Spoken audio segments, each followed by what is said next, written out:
What happens when this thing collapses? What happens when the columns start buckling?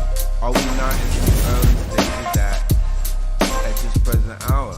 Are we seeing like the collapse of the empire? When the gathering unto the wilderness begins, where will you be?